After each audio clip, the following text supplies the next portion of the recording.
저는 형이 한 명 있습니다. 저보다 3살 많은 형인데요. 어린 시절부터 형과 참 잘 지냈지만 또 가끔 가다가 다투는 일이 있었습니다. 한 번은 놀이동산에 갔는데 아버지께서 오징어를 사주셨어요. 그래서 그 오징어를 이제 먹어야 되는데 먹을 수 없는 상황이었습니다. 그래서 형과 무엇 때문에 다퉜냐면 이 오징어를 먹기 전까지 누가 들고 있느냐로 다퉜던 기억이 있습니다. 아버지께서 재영이가 들라고 해서 저에게 우선권을 주셨던 기억이 있습니다. 한 번은 한밤중에 밤에 슈퍼마켓에 가서 아이스크림을 사 먹고 싶은데 가기가 싫은 거예요. 형도 아이스크림을 보니까 먹고 싶어서, 먹고 싶은 눈치여서 형 아이스크림 먹지 않을래 하니까 형도 먹고 싶다고. 근데 저한테 네가 가, 근데 이렇게 얘기하더라고요.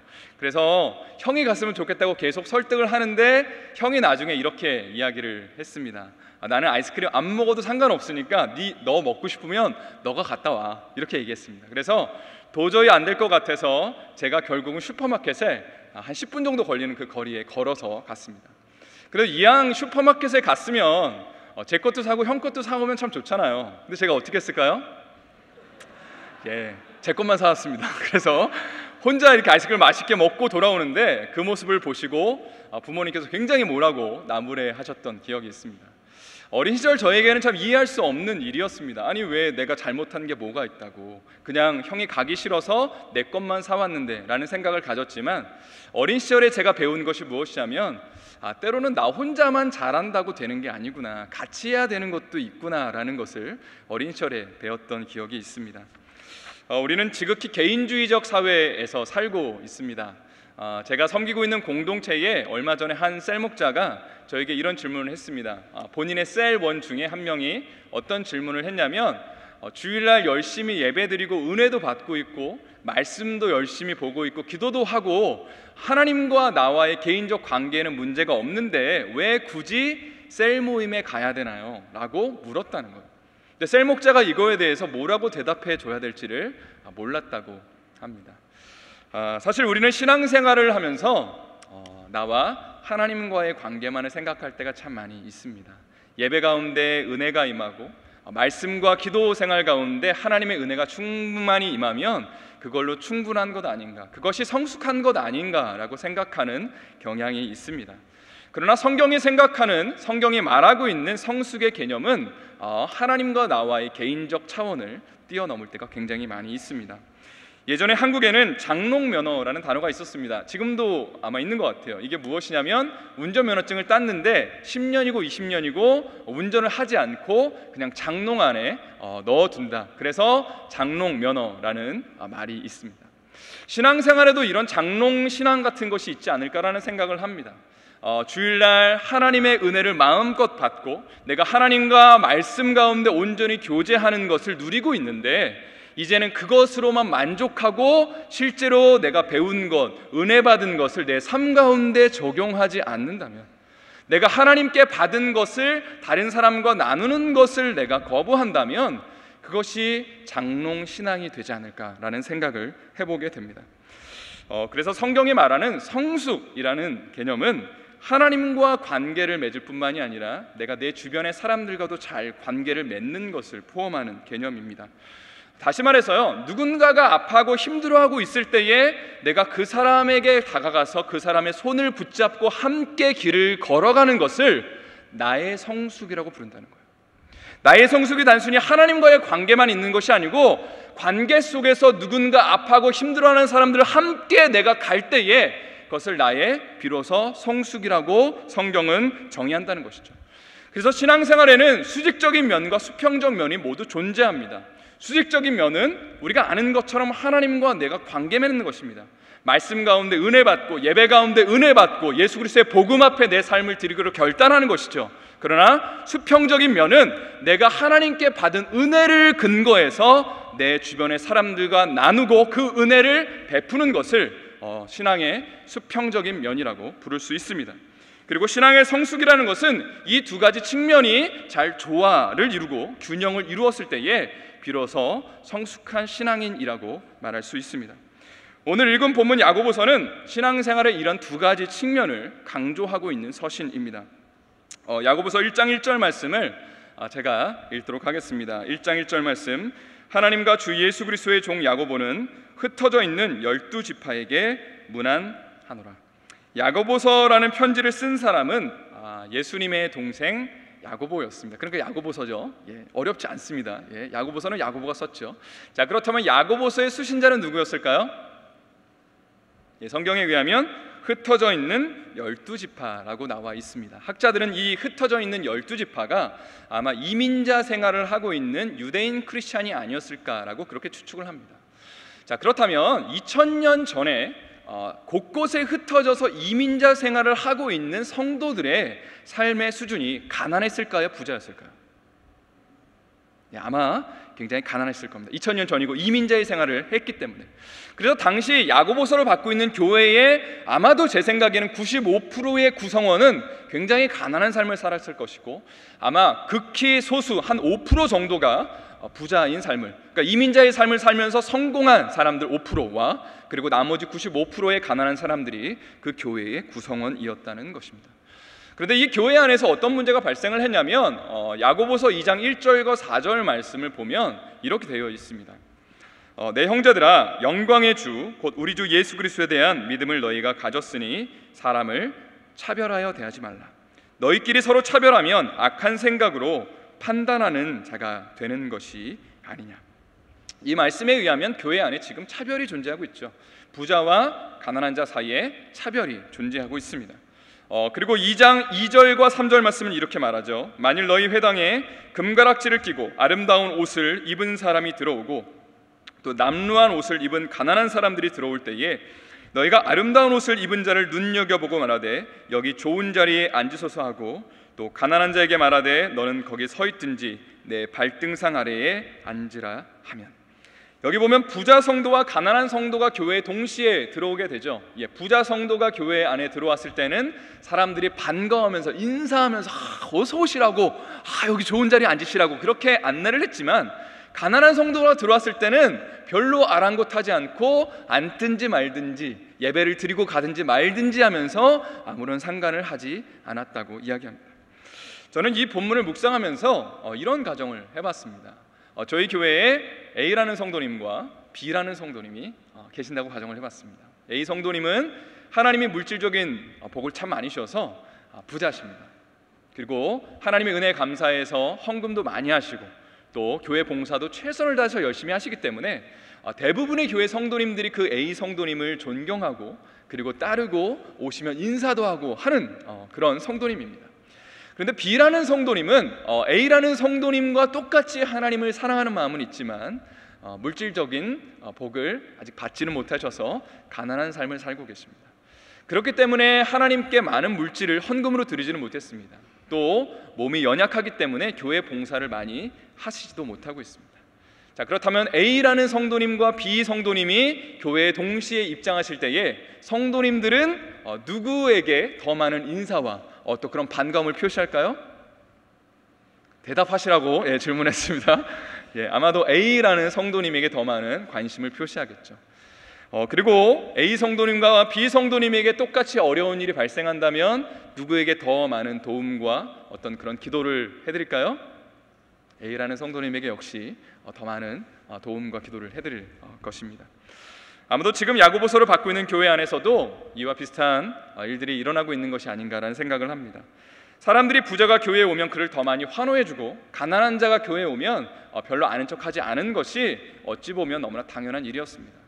왜냐하면 부자 성도는 그만큼 많은 공헌을 교회에 했고 많은 물질을 하나님께 바쳤고 많은 봉사를 했기 때문에 사람들이 보기에 마땅히 그에 합당한 인사와 어떤 감사의 표시를 받는 것이 마땅하다고 사람들은 생각했을 것이고, 아마 가난한 자가 성도가 교회에 왔을 때는 그냥 별로 한 것이 없으니까 그에 합당한 대우를 얻는 것이 아닌가라고 생각하면서 그를 대했을 겁니다.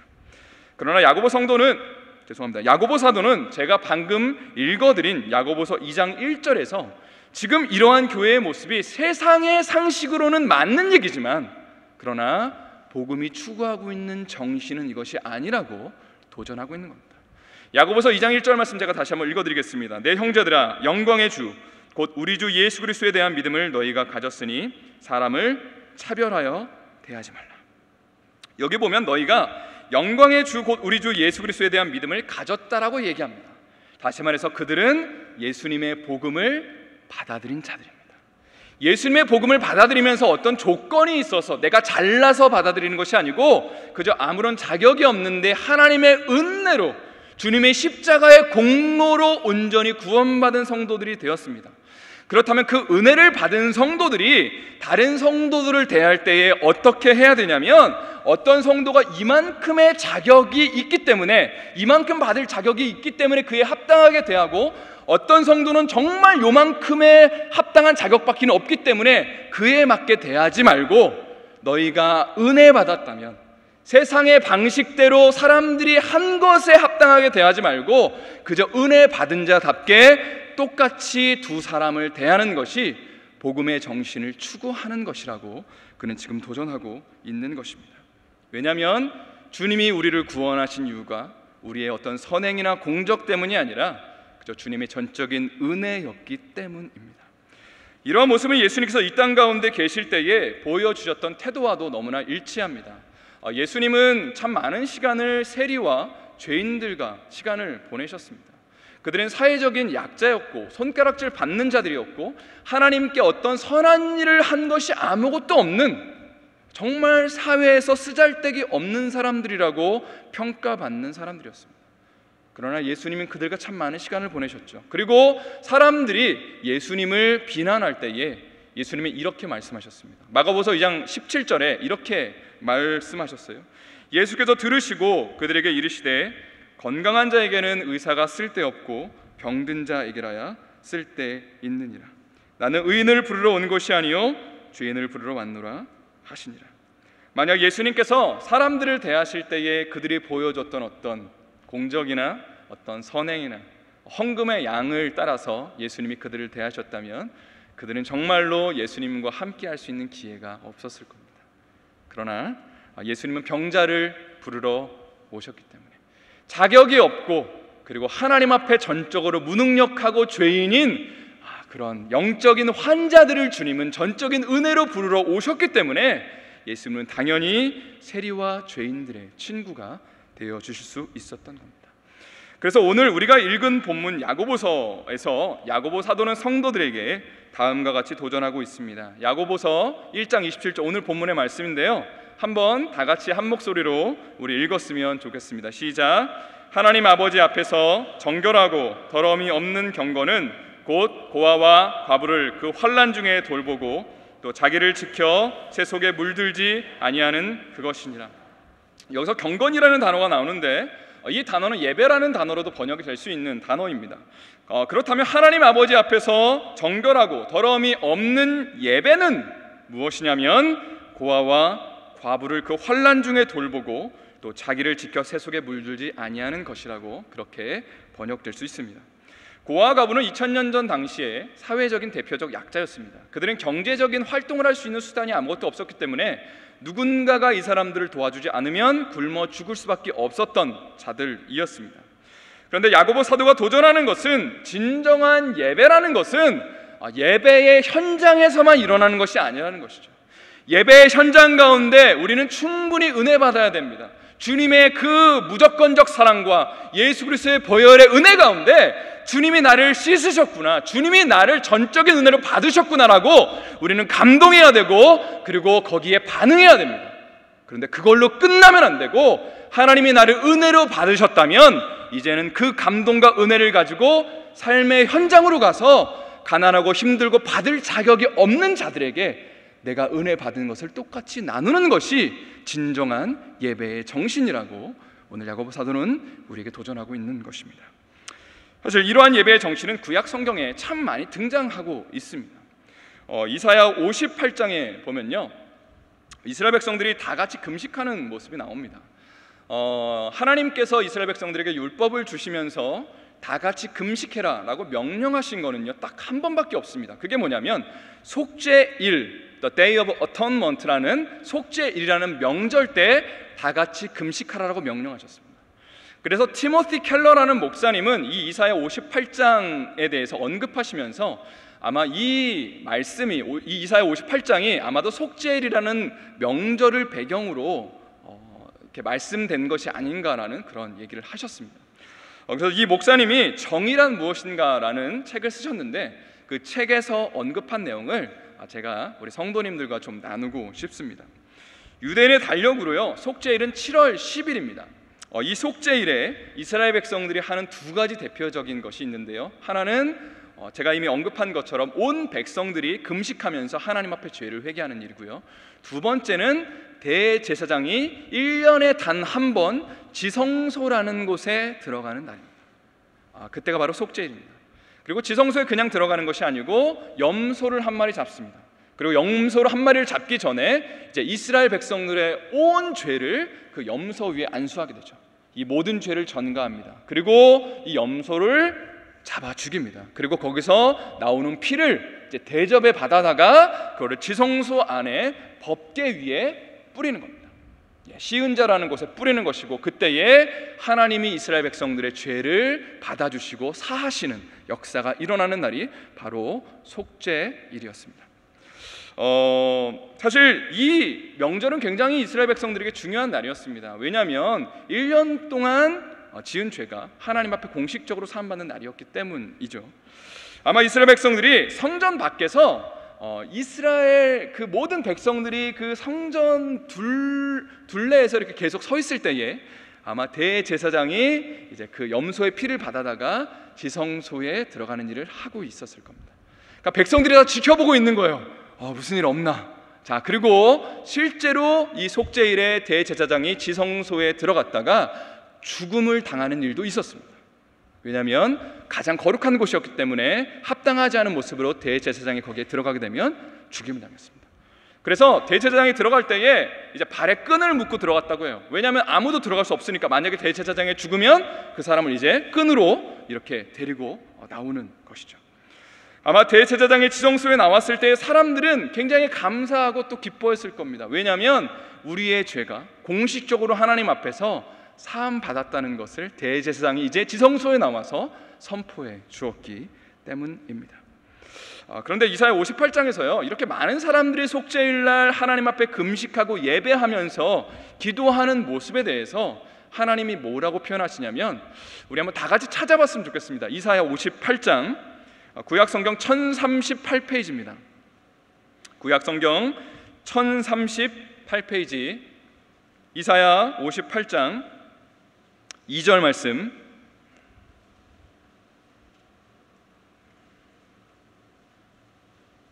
이사야 58장 2절 말씀 다 같이 한 목소리로 읽도록 하겠습니다. 시작.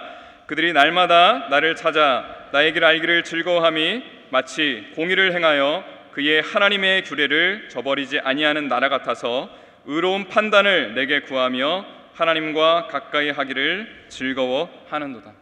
여기 맨 마지막 부분을 영어로 읽어드리면 They ask me for just decision and seem eager for God to come near them.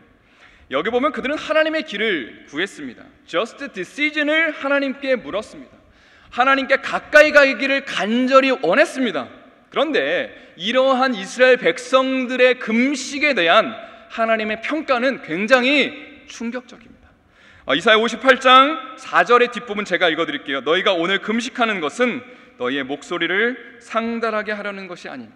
6절 7절 읽어드립니다. 내가 기뻐하는 금식은 흉악의 결박을 풀어주며 멍에의 줄을 끌어주며 압제 당하는 자를 자유하게 하며 모든 멍에를 꺾는 것이 아니겠느냐.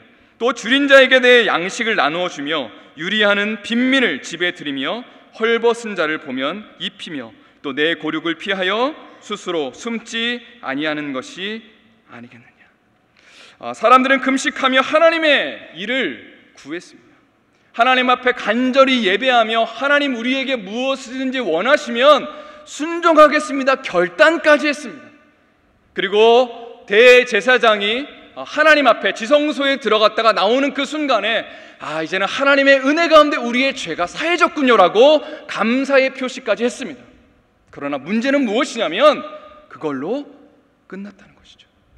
예배의 현장 가운데 하나님의 뜻을 구하겠다고 고백하고 하나님의 길을 물었음에도 불구하고 그 이후에, 예배 이후에 하나님 나에게 정말 원하시는 것에는 관심이 없고 그냥 예배 때 받은 감동으로만 그치고 하나님께 그냥 아무런 무엇인가를 하지 않고 내가 행동하고 있으니까 하나님이 말씀하시는 것이 무엇이냐면, 내가 기뻐하는 금식은, 내가 기뻐하는 명절의 참된 의미는, 내가 기뻐하는 진짜 예배는 가난하고 연약하고 부족한 자를 너희가 은혜 받은 만큼 도와주는 거라고 지금 하나님께서 이스라엘 백성들에게 도전하시고 있습니다. 저는 여기서 이런 질문을 해봅니다. 왜 하나님이요 예배라는 것과 가난한 자들을 돕고 섬기는 것을 연결시키셨을까요? 왜 하나님이요 하나님께 사랑받는 것과 그 사랑받는 것을 나누는 것을 하나님은 연결시키셨을까요? 지금 사람들이 금식하는 이유는 속죄일이라는 명절 때문입니다. 그날은 이스라엘 백성들의 죄가 사해지는 날이었습니다. 내가 죄가 많은 자인데, 내가 죄를 해결할 수 있는 방법이 없는데, 그럼에도 불구하고 하나님의 전적인 은혜로 누군가가 나를 대신해서 대가를 치렀기 때문에, 짐승이 나를 위해서 죽었기 때문에 그 죄가 사함받음을 내가 경험하는 날이었습니다. 한마디로 그날은 은혜를 경험하는 날이었습니다. 내가 하나님 앞에 치러야 되는 죽음에 대한 대가를 누군가가 대신 치름으로써 그 은혜를 받는 날이었습니다. 그런데 하나님의 이야기가 무엇이냐면, 너희가 정말 은혜로 구원받은 것을 믿는다, 너희가 전적인 은혜로 하나님의 은혜 가운데 구원받는 것을 믿는다면, 이제는 그 은혜 받은 자로서 다른 사람들에게, 받을 자격이 없는 자들에게 그 은혜를 그저 나누는 것이 내가 기뻐하는 예배의 정신이고 내가 기뻐하는 금식의 참된 의미라고 하나님은 지금 도전하시고 계시는 겁니다. 여러분, 우리는 예수님의 보혈로 거저 구원받았습니다. 믿으십니까? 대답 소리가 약하신 것 같습니다. 다시 한번 하겠습니다. 죄송하지만 여러분, 우리는 예수님의 보혈로 거저 구원받았습니다. 믿으십니까? 예, 우리가 다른 사람보다 잘나서 구원받은 것이 아닙니다. 예, 우리가 다른 사람보다 똑똑해서 구원받은 것이 아니고요, 다른 사람보다 더 많은 선한 일을 행할 것을 알고 있기 때문에 하나님이 우리를 구원하신 것이 아닙니다. 오히려 가장 연약한 중에, 가장 부족한 중에, 그저 죄밖에 없는 그 상태에서 주님이 그저 아무런 조건과 대가 없이 우리를 당신의 사랑 가운데 그저 십자가로 우리를 구원하신 것입니다. 우리의 죄가 사해지기 위해서는 누군가가 대가를 치러야 되는데, 예수님께서 하늘 보좌 위에서 그 모습을 보시면서 굳이 그렇게 하시지 않아도 되는데, 내가 저 사람들의 죄의 대가를 치르겠습니다 하시고 낮고 낮은 천한 이곳으로 오셔서 십자가를 져주신 것입니다. 그리고 그 은혜 가운데 우리가 구원받았다는 것입니다. 예수님이 나를 어떤 공적이나 행함으로 구원하신 것이 아니고 전적인 은혜로 구원하셨기 때문에, 마찬가지로 우리도 다른 사람들에게 아무런 대가 없이 그 은혜를 나누고 그 사랑을 베푸는 것이 하나님 정말 원하시는 우리 공동체를 향한 하나님의 뜻이라는 겁니다. 얼마 전에 수요 말씀 여행에서 한 선교사님께서 오셔서 말씀을 전하셨는데요, 그 선교사님께서 잠깐 동안 한국교회 개신교 최초의 그 교회 역사에 대해서 나누시면서 박성춘이란 분에 대해서 언급을 하셨습니다. 제가 이야기를 듣고 좀 은혜가 돼서 이분에 대해서 좀 더 자세하게 자료를 좀 찾아봤는데요, 박성춘이란 분은 예수님을 믿기 전에 직업이 백정이었습니다. 백정은 이제 가축을 도살해서 그 고기를 다루는 일을 하는 사람이었는데요, 조선시대 당시에는 가장 낮은 하층민이었고요, 인구 조사를 할 때에 이 백정은 그 숫자에 들어가지 않았다고 합니다. 백정은 반드시 백정의 딸과 결혼해야 됐고, 그리고 자식을 낳으면 또 그 자식도 백정이 되어야만 했습니다. 한마디로 이 세상을 살아가면서 인간 자격을 받지 못하는 정말 아주 천하고 아주 연약하고 부족한 사람들이 바로 백정이었습니다. 그런데 이분이 백정으로 살기가 너무나 억울하고 힘들어서 자기의 자녀를 선교사님이 세우신 학교에 보내게 됩니다. 그리고 얼마 후에 이 박성춘이라는 분이 콜레라에 걸리게 되는데, 당시에는 이 병 때문에 참 많이 죽었습니다. 그래서 아들이 이제 아버지 아프신 것을 너무나 보고 안쓰러우니까, 아버지 우리 선교사님이 세우신 병원에 한번 가자고, 그래서 데려간 것이 제중원이라는 한국 근대 최초의 근대식 병원입니다. 여기에 병원에 가니까 에비슨 선교사님이라는 분이 계셨습니다. 그리고 이 선교사님이 박성춘이라는 분을 정말 극진히 보살펴줬습니다. 그리고 그 병원에서뿐만이 아니라 이 선교사님이 그 집에 이제 방문하시면서, 왕진 가방 들고 방문하시면서 몇 번을 왔다 갔다 하시면서 정말 극진히 보살펴 주셨는데, 충격적인 것은 무엇이냐면 이 에비슨 선교사님이 당시에 고종 황제의 주치의였다는 겁니다. 그러니까 박성춘이라는 분은 굉장히 놀랐겠죠. 아니, 저 사람들이 도대체 누군데, 저 파란 눈을 가지고 있는 사람이 도대체 누군데 여기까지 와서 고종 황제의 주치라는 사람이 인간 자격 없다고 하는 나를 위해서 저렇게 고생하고 저렇게 나를 위해서 치료해 주나라고 그는 그렇게 생각을 했을 겁니다. 너무나 감사해서 선교사님이 다니고 있는 교회에 방문을 하고 교회에 다니게 됩니다.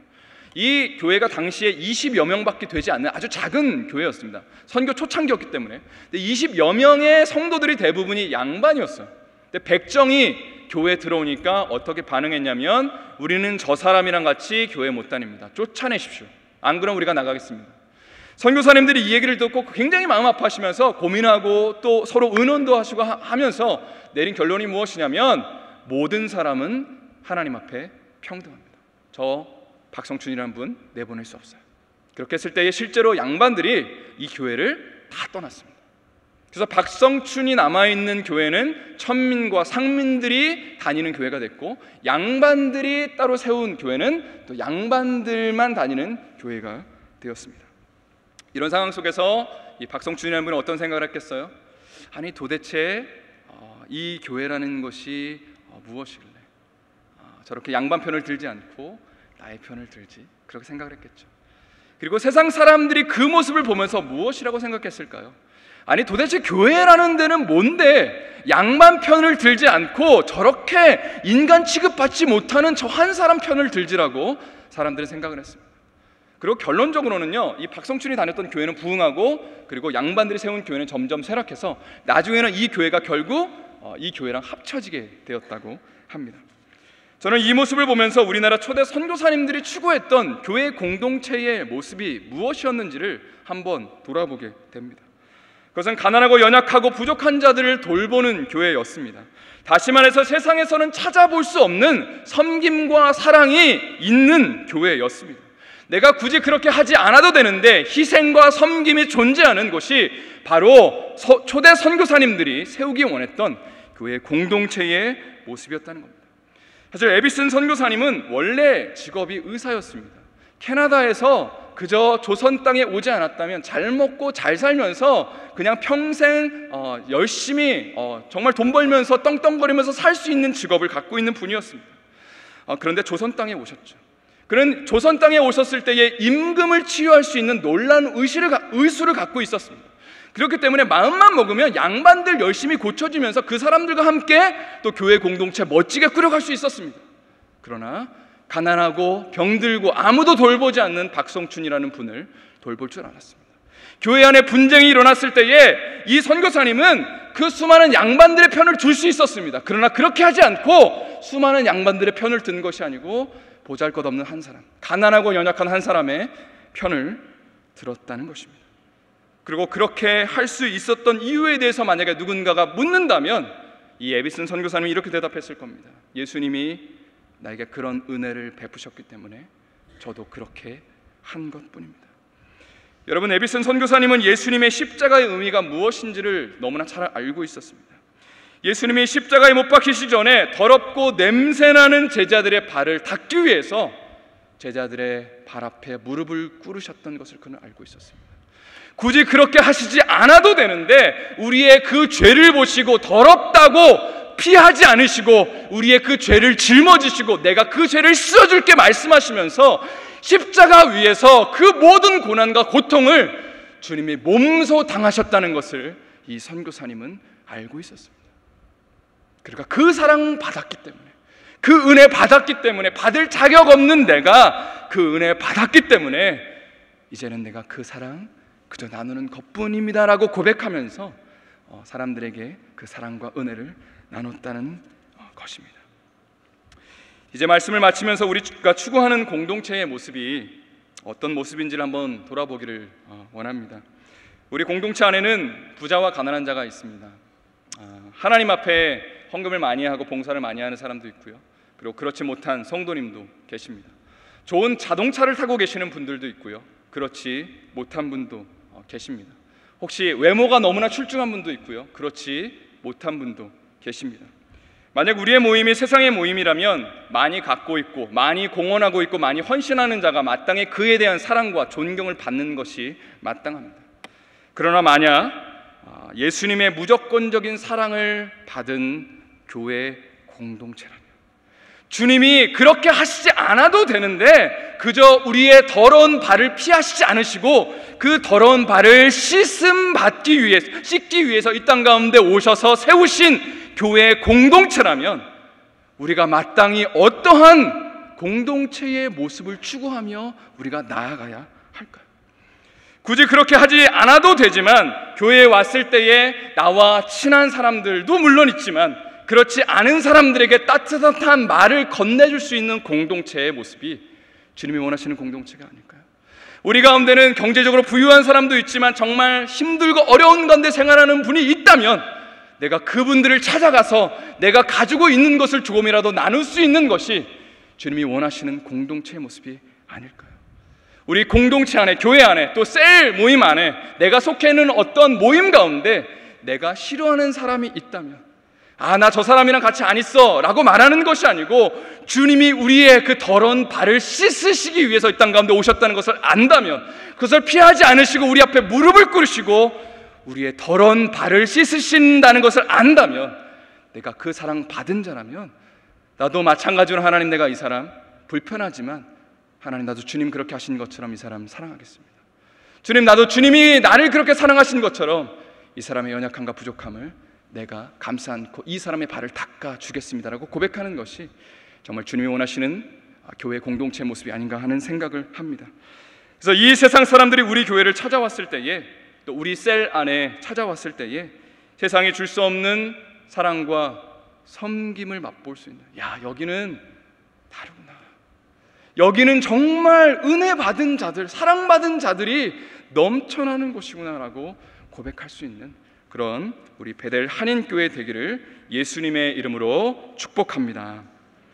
이 시간 우리 함께 찬양 한 곡 같이 부르기를 원하는데요, 찬송가 278장 사랑하는 주님 앞에 우리 피아노와 오르간 반주에 맞춰서 한번 부르도록 하겠습니다. 찬송가 278장 사랑하는 주님 앞에 함께 부르도록 하겠습니다.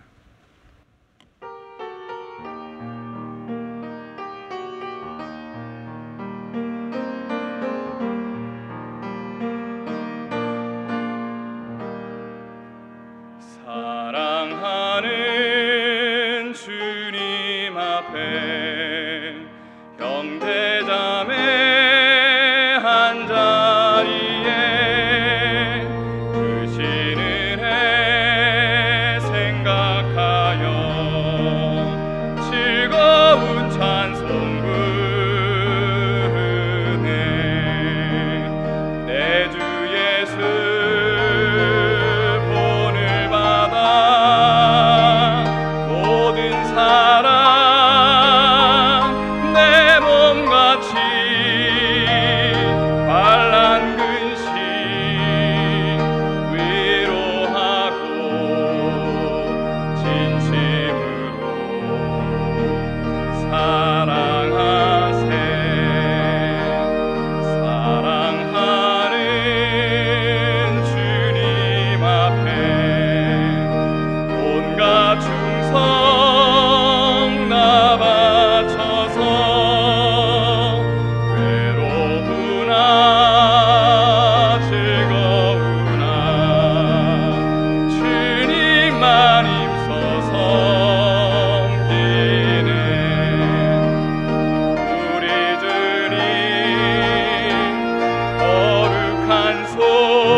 사랑하는 주님 예수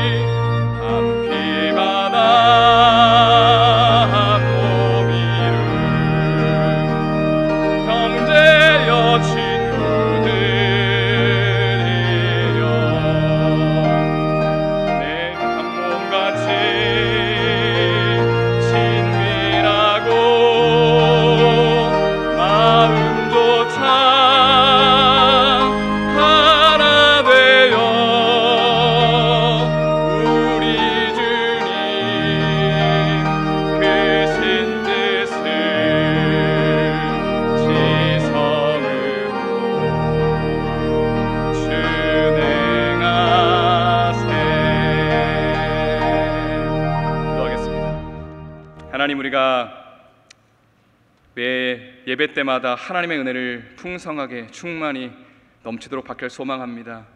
예배 때마다 주님이 우리를 쓰신 그 사랑에 감격하게 하시고 그 은혜 앞에 우리의 자가 고꾸라지는 역사가 있게 해 주시옵소서. 하나님, 그러나 그것만으로 그치는 삶이 되지 않게 해주시고 오히려 하나님 나에게 은혜 주셨으니 그저 아무런 조건과 대가 없이 나를 사랑하셨으니 나도 다른 사람들을 사랑하겠습니다, 다른 사람들을 섬기겠습니다 결단하는 진정한 예배자들 될 수 있도록 주님 축복하여 주시옵소서. 주 예수 그리스도의 이름으로 간절히 기도드립니다.